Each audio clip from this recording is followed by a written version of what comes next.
So now, let's talk about the V8 Challenger lineup. First off, you have the RT. That comes with a 5.7-liter Hemi that still makes 375 horsepower made to either a 6-speed manual or an 8-speed 8-HP transmission.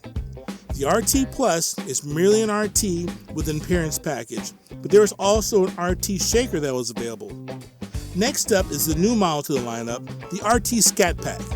The Scat Pack name is yet another throwback to the heyday of muscle cars.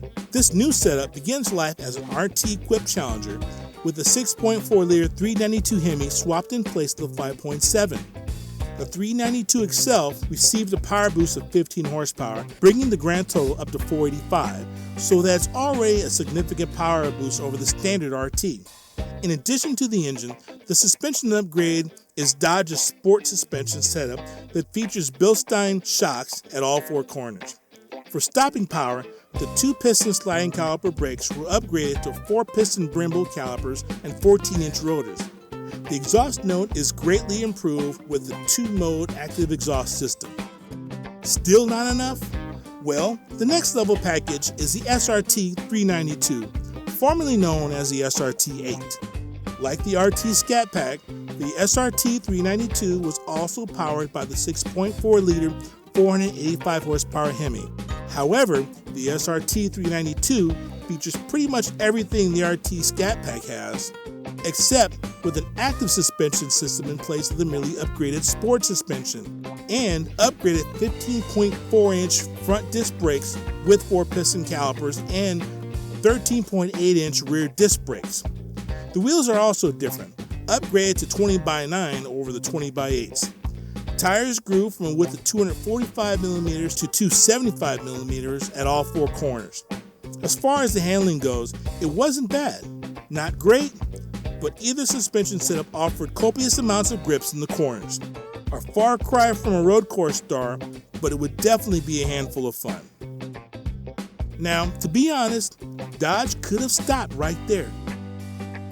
But Dodge has a way of producing some of the most in-your-face, out-of-the-box, subtlety-be-damned cars on the planet. And frankly, they must have realized that they've been playing it safe ever since the Challenger's introduction in 2008. They probably said to themselves, look, we made Charger Daytonas, one of the most recognized cars ever. We built the 426 Hemi, the most iconic engine ever made. We also made the Viper, the American sports car that struck fear in the hearts of every European sports car across the Atlantic. And we didn't do it by playing it safe.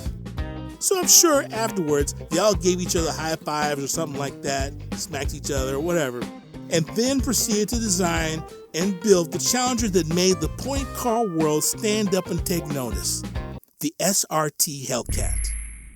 Let me start by saying this isn't merely an SRT 92 with a blower.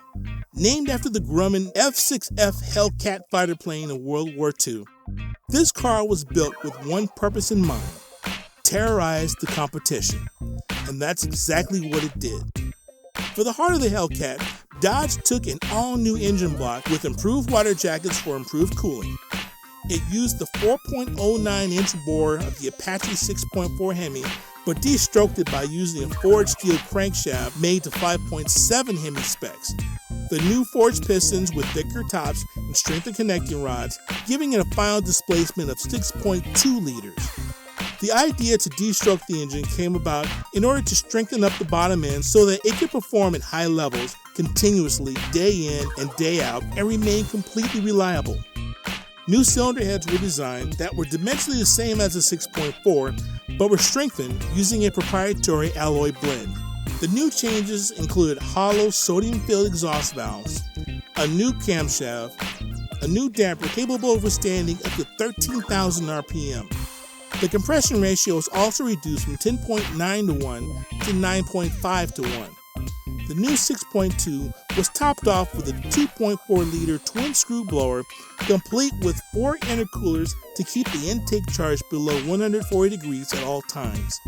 The end result is 707 horsepower at 6,000 RPM and 650 pound-feet of torque at 4,000 RPM. However, Dodge engineers say that the power output is closer to 800.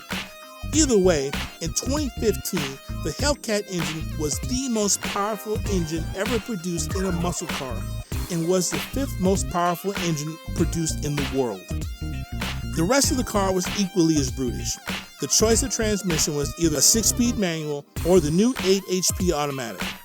The Hellcat featured a redesigned front fascia with a front splitter and larger openings for more air through the front of the car. The inboard lights up front were modified. Well, the left front to be exact. While it retains the halo, the center of the driver's side light was opened up and made into an air intake to help feed cold air directly to the air inlet to feed all 707 horses. It's affectionately referred to as an air grabber. The hood was also revised with air extractors to complement the single intake in the center. The rear spoiler was made a little larger to improve the aggressive look and to provide a little more downforce.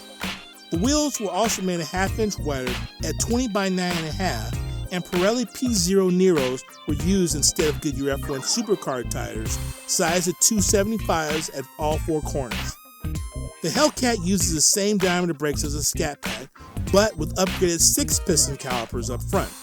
The engine breathes through 2.75 inches of pipe with an active exhaust. The Hellcat came with 2 keys, a black key that limited the power output to 500 horsepower, and for the kill, the red key that unleashed all 707 horses to the rear tires. Also, each Hellcat came with the Hellcat logo placed on each fender, as well as inconspicuously placed inside of the air grabber intake. With the release of the Hellcat, the Challenger's reputation changed instantly. It was no longer the kid that got picked last. It was getting picked first. It was the new leader of the pack, with muscle car good looks and a bad attitude to back it up. The exhaust node was wicked, and it could smoke the tires at will. The Challenger Hellcat was pure evil, and America loved it. How's that for a lineup?